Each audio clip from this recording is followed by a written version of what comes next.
Welcome to the show, ladies and gentlemen. The court of public opinion in the chilly old garage, 1 month away from spring. And a day away from our live streaming show tomorrow around the dining room table, jeremycordeaux.com. I hope you might join us. Interesting guests and lots of fun and bad behaviour. This is the day in 2003, we'll get to the dates later, but 2003, the last old-style Volkswagen Beetle rolled off the assembly line in Mexico. Never to be seen again. Well, that's not true, because there are some old ones. You had one, didn't you? I did. I recently sold it. Yeah. Gary's here, Pete's here. 1964, one owner. 1964. Caroline, you've got a piece of breaking news? Are you on the first or second? Second. Huh. It'll be very old news by then. Give me the news. Hot? Well, not exactly hot off the press, but is Jacinta Allen staying? Is she going? No, this is more suburban. This is about tomatoes. Tomatoes? ABC. Chinese tomatoes. Tomatoes? 7:30. You've interrupted this amazing piece of broadcasting to tell me about what? You see, if you tune into this posting, you just never know what the hell is going to happen. And we never do edits. Whatever happens, happens. Okay. Deeply disturbing. The headline. Experts say that Legos, Coles and Aldi have a major problem after shock find in tomato products. Two supermarkets in one of Australia's biggest tomato brands have a major problem on their hands after disturbing discovery was made about their products. The ABC Four Corners on Monday aired a story showing how independent scientific testing revealed, I know that was on because I saw it being promoted, but I just didn't find it interesting. No offence. You don't cook. No, I don't cook. Anyway, they revealed, they love revealing things on Four Corners, revealed dozens of tomato paste and tomato products in Aussie supermarkets do not match the country of origin stated on their labels, to which I'm kind of inclined to say, so what? No! Why? I only buy them. You buy them because they're Australian? Australian or Italian. I'm not buying All right. Chinese. Okay, now you've been told, buy Australian or Italian tomatoes. That's the word. Insecticides where these tomatoes come from in China. Oh, yeah. Well, yes, the story did go on to say that they were mostly made or grown or canned in China. I don't know how prominently that was put on the label, but according to the Four Corners story, as I remember, they took those things off to be analysed and came up with the forensic evidence that they certainly weren't Australian. Yet the inference was that they were. Now, Labor, at the conference in Adelaide during the last week, have indicated that they are planning their long-term strategy to stay in power for the next 20 years. Import Muslims. Whoa! Well, and bribe journalists. It's a formula, isn't it? The amazing thing is that they think that they'll stay in office even though they have told lie after lie after lie after lie. The Liberals could learn a lot from this Labor Party. The conference, well, no dissent, no arguments, or at least if there were arguments and dissent, it all occurred in private, not in front of the media. It makes them look cohesive, united, focused. What happened behind closed doors was, of course, possibly completely different. In a wrap-up of the conference, David Spears interviewed Anthony Albanese, the Prime Minister. Most interesting interview. When asked directly, did you attend a dinner with Felix Lee in his Point Piper mansion recently? Now, this guy, Felix Lee, is 25, I think. He is the son of a wealthy Chinese businessman who 9 newspapers allege is the subject of a taxation department investigation. He's being accused of illegally bringing money into Australia. according to the paper, anyway, that's according to the paper. Well, the Prime Minister, he ducked and weaved, and indeed he squirmed, particularly about the alleged $1 million donation to the Labour Party, which resulted from the dinner. Dinner? I attend lots of dinners, he said. Yes, Prime Minister, but I'm talking about the one with Felix Lee. I go to lots of functions. PM, you must remember this one. I've never seen him so uncomfortable. Wow. There has to be more to come here. Gridlock in the real estate industry. Last weekend, the auctions, one of the worst in living memory. People are frightened to buy and people are frightened to sell. As I say, gridlock. Not good. I wondered, you know, how long it would take before this government took a greater interest in the $4.5 trillion superannuation funds. There are about 30 of them.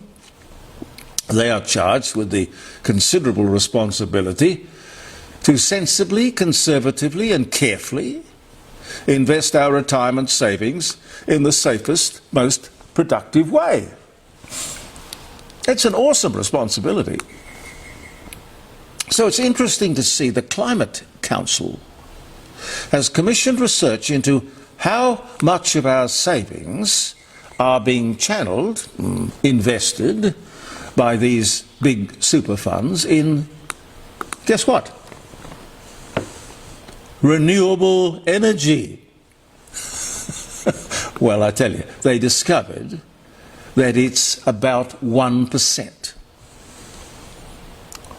The superannuation companies are investing about 1% in green or renewable energy.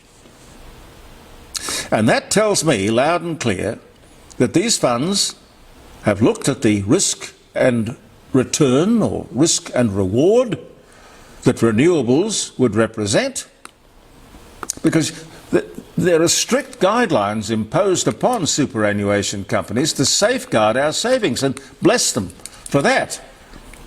There is no doubt that the government will now be lobbied to change these guidelines to encourage direct, or perhaps I could say force, require super funds to invest in an area that the super funds have decided are unattractive.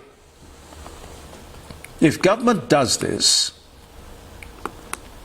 that is, to force our savings into this stupid renewables industry, I think this will demonstrate their obsession with net zero ideology, and that they are more than happy to throw us and our retirement savings under the bus.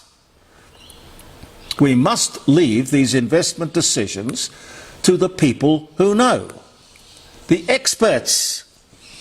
Watch that with careful attention. That's going to affect everybody. It's amazing. And that's not out there in the wide world of the media. Should be. Channel 7 ran a story about kids aged between 7 and 12. 7 and 12! Who had attacked private homes and various establishments in Coober Pedy. They were strangely exonerated, those kids. Is that because of their age, or was it because they were Aboriginal? I would love somebody to tell me, because the truth is, when you let people off, no consequences. When you let people off when they've committed serious crimes, it doesn't matter how old they are or what ethnicity they are. The law is there to protect people and property and set and uphold standards. Stop with the social engineering. Outback towns are becoming notoriously dangerous and unlivable. Too much booze and not enough parenting. I'm told that Pension Day and Royalties Day are the most dangerous. But that also doesn't get a lot of coverage in the media.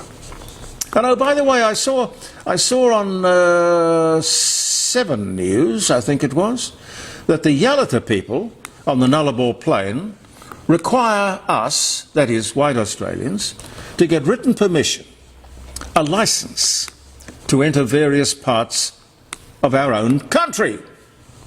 Now that's apartheid. Why was that allowed? Who decided that was a good idea? Why is it permitted? We are one nation. Can you imagine what would happen if there were areas of Australia where Aboriginals were banned or not allowed or had to get permission before they could enter? Can you imagine the outrage? Which in fact would be quite reasonable.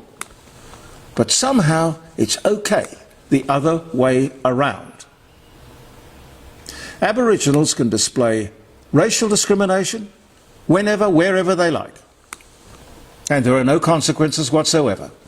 I think Pauline Hanson should look at this. I think she is the one of the few who would be prepared to do something about that. It's 50 years on since, it's amazing sort of everything sort of happened around the 70s. It's 50 years on since the new Family Law Act came into force.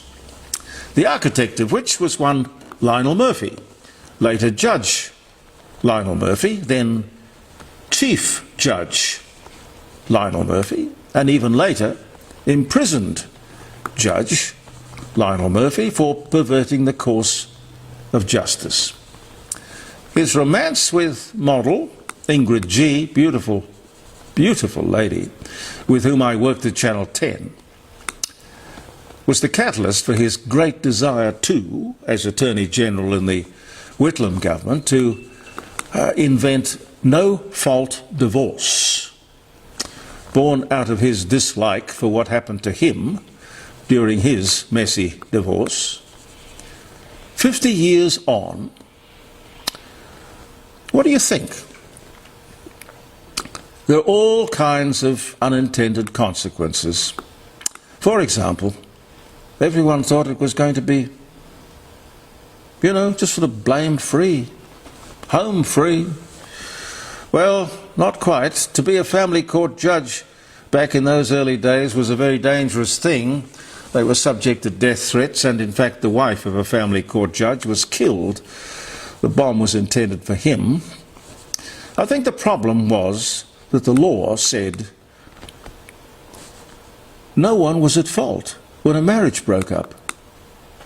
When people, particularly the wrong party, people wanted the court to attribute blame and hold someone responsible. Anyway, call me tomorrow if you have an opinion on the family court. 0491 65 68 60. It's a good number. Give us a ring. AI has gone rogue. Did you guys hear about that? Yes, indeed. Interesting. Just the beginning. Broke out of its company, its cage, Yep. its organisation, its data centre. I don't know what they are contained in, but it got out and decided to force entry into another system to achieve the task that it was given. Now that is bloody resourceful. It has obvious intelligence. But can we control it? I don't know if we can safeguard ourselves from this kind of mishap.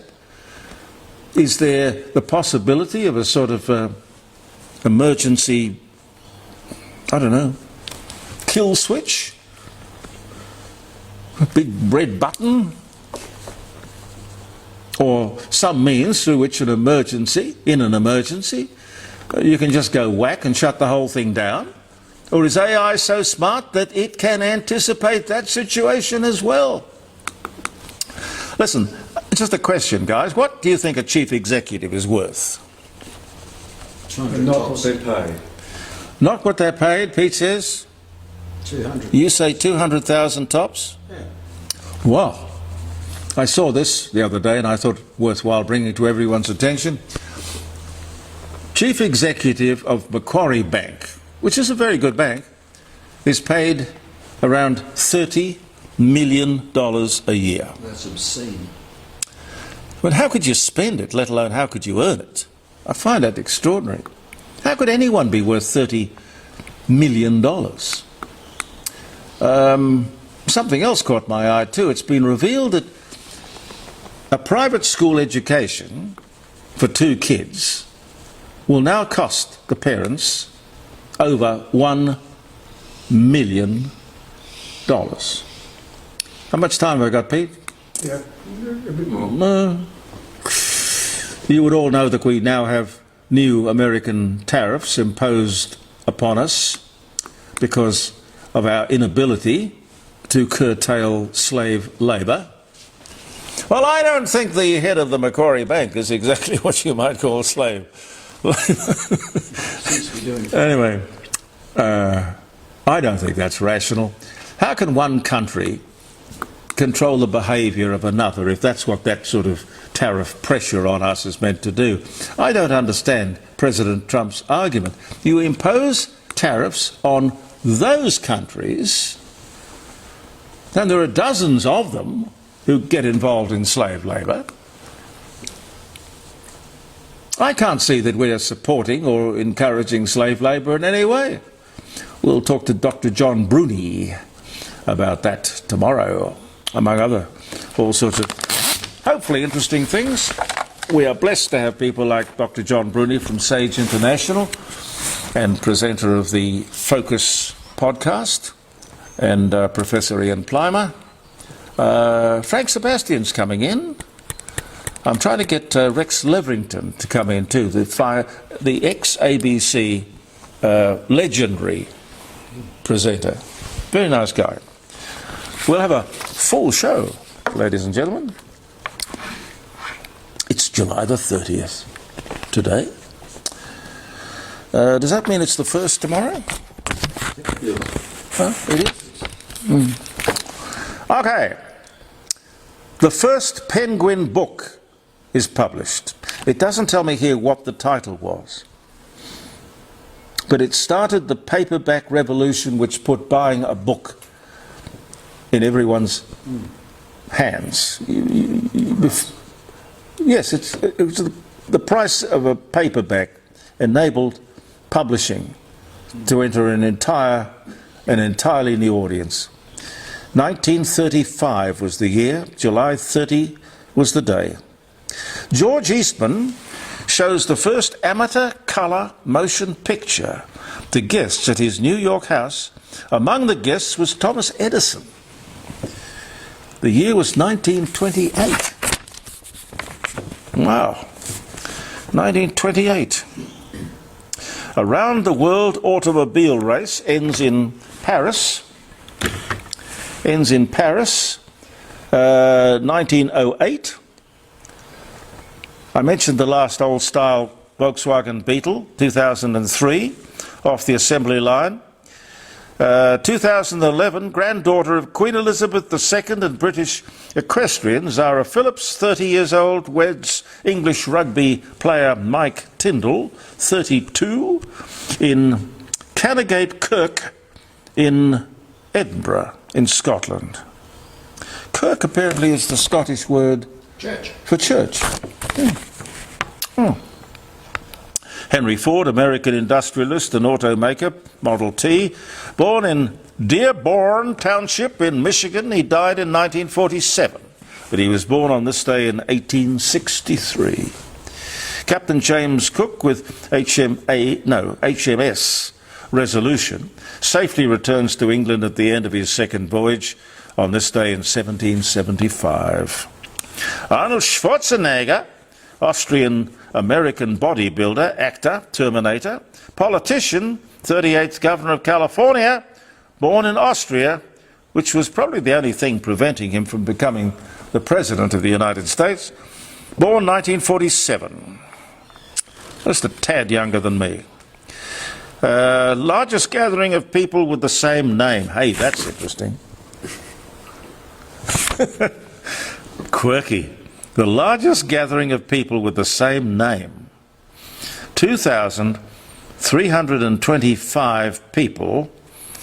What do you think their name was? Muhammad. Muhammad. No. No. Singh.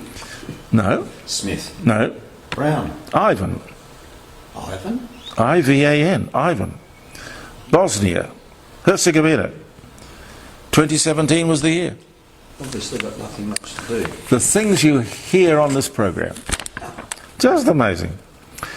After delivering the atomic bomb across the Pacific, making it appear to be a very casual event, the cruiser USS Indianapolis is torpedoed and sunk by Japanese submarines. 880 of the crew died, many after being attacked by sharks. The inspiration, apparently, for the movie Jaws, 1945, on this day. Sid Croft, Canadian puppeteer and television producer, with his brother, Marty, H.R. Pufnstuf, Land of the Lost, Sigmund and the Sea Monsters, Donnie and Marie, born in Montreal, Quebec, on this day in 1929. American singer Barbra Streisand opens for pianist Liberace at the International Hotel in Las Vegas, Nevada, on this day in 1963. The Society of Freemasons opens its first American lodge in Boston in 1733. Are you Freemasons? No.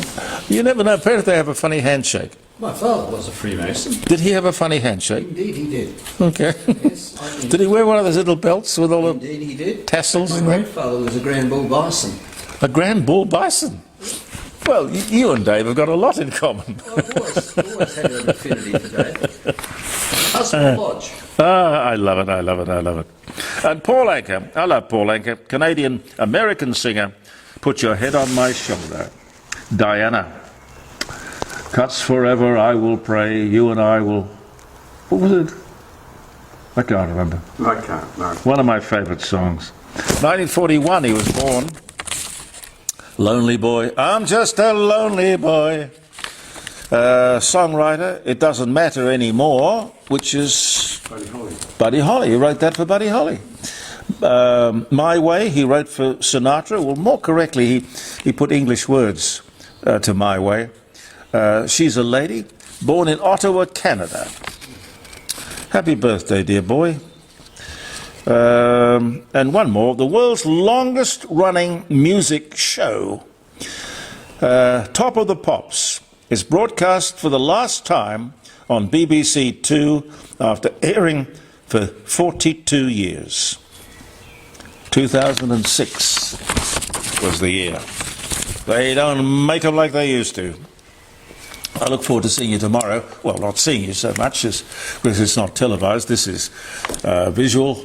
Around the dining room table is audio. 3 hours, live streaming, phone calls, lots of interesting guests. JeremyCordeau.com.